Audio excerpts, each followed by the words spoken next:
Most people never change. That's the hard truth. Not because they can't, because they never decide to. They wait. They wait for Monday.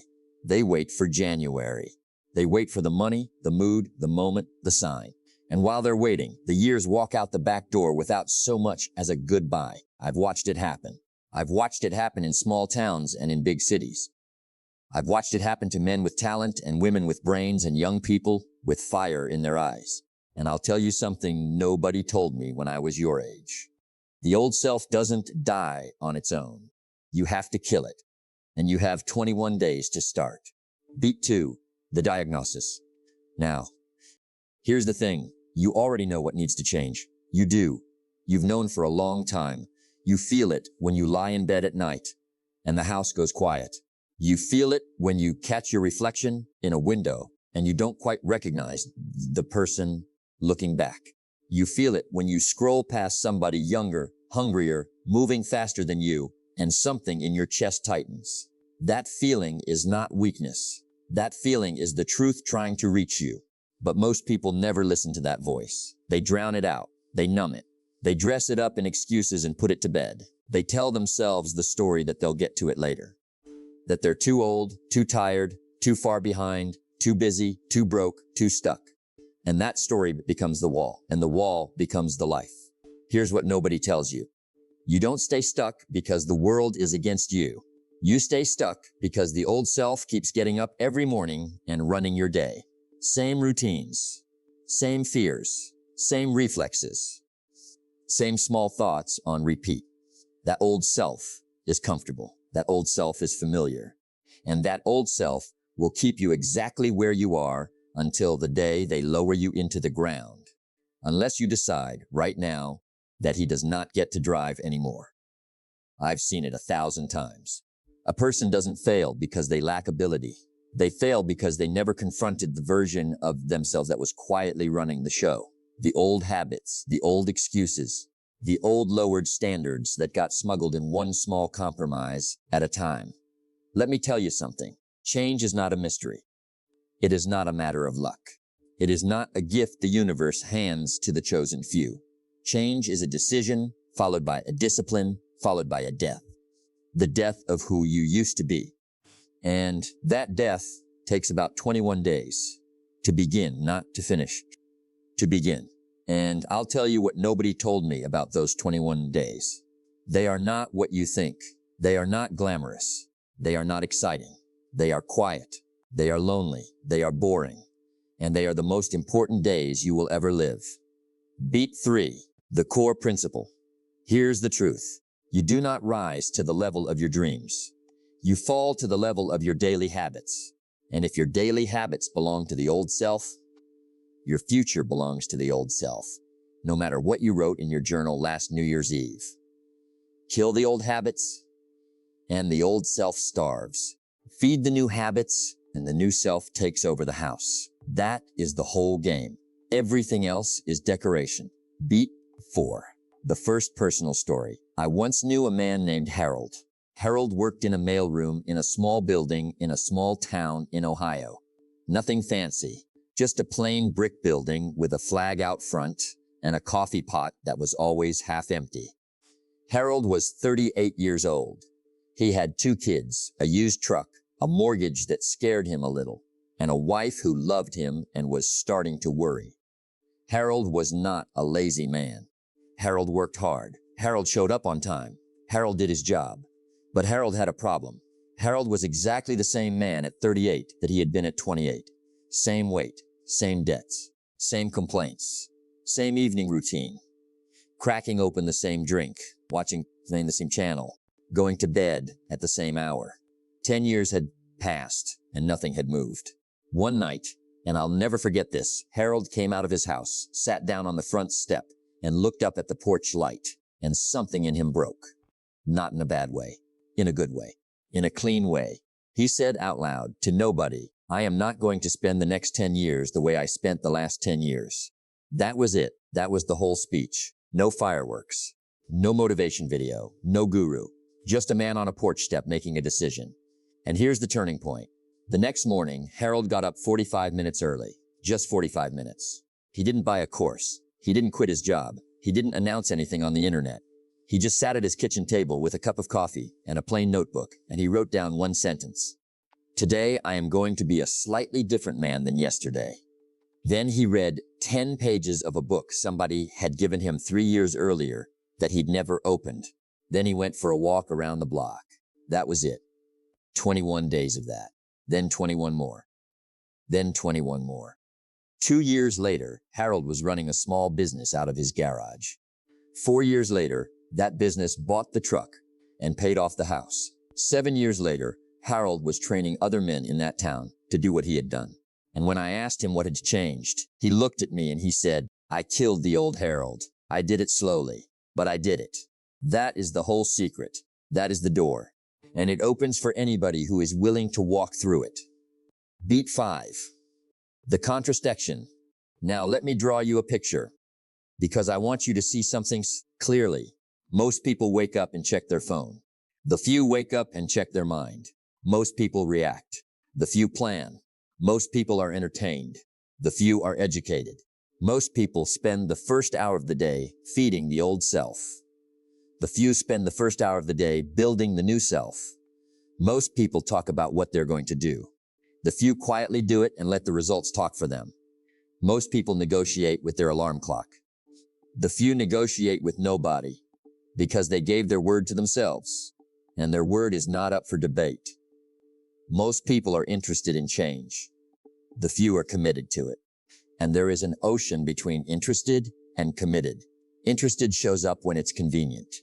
Committed shows up when it hurts. Interested keeps its options open. Committed burns the ships.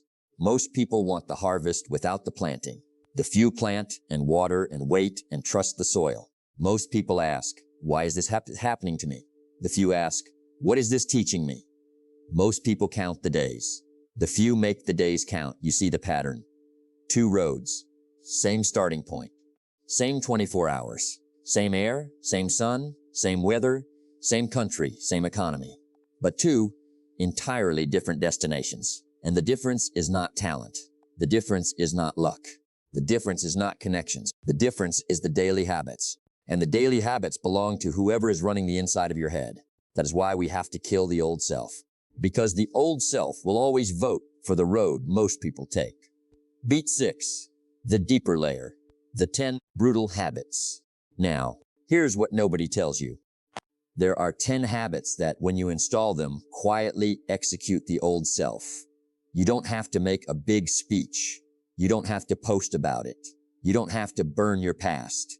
You just start doing these 10 things, one at a time, and the old you starves out. He gets weaker. He gets quieter. He stops running the show. And then one day, about 21 days in, you look in the mirror, and there is somebody new standing there. Same face, different eyes. Let me walk you through them. Slowly, because these are the 10 I have watched turn ordinary men and women into people you would not have recognized a year later. Habit 1. Rise before the world does. Not because there is magic in the morning. There isn't. The magic is in the silence. The magic is in being awake while the world is still asleep and having 1 full hour that belongs to nobody but you. Most people wake up already losing. The alarm rings, the phone lights up, the noise starts, and their day is hijacked before their feet hit the floor. The few claim the first hour. They read, they think, they move, they plan, they pray if that's their way. They set the tone, they don't inherit it. And that one habit alone will begin to kill the old self within a week. Habit 2, read every single day, 10 pages. That's the bar, not a chapter, not a book a week, not some ambitious plan you'll abandon by Thursday. 10 pages, every day, nonfiction, something that stretches you, something that puts better ideas into your head than the ones that got you here. Because here's the truth. Formal education will make you a living. Self-education will make you a fortune.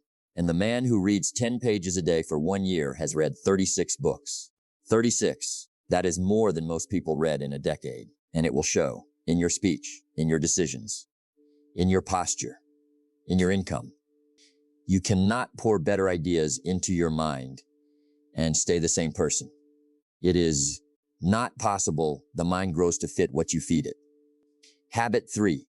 Move your body before your mind talks you out of it. Not for vanity. Not for the mirror. For the message it sends to the inside of your own head. Every time you do something hard when you don't feel like it, you send yourself a quiet signal. The signal is, I am the kind of person who keeps my word to myself.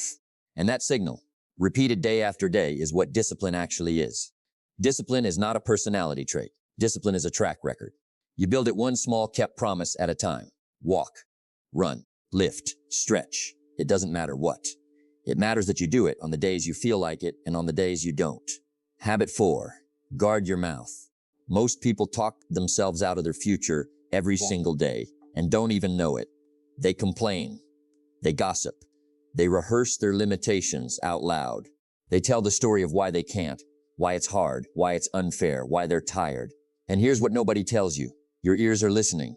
Every word you say about yourself is a seed you are planting in your own soil. You cannot speak the language of the old self and expect to become the new one. So starting today, you close the mouth that complains and you open the mouth that decides. You stop saying, I can't. You start saying, I haven't yet. You stop saying it's too late. You start saying it starts today.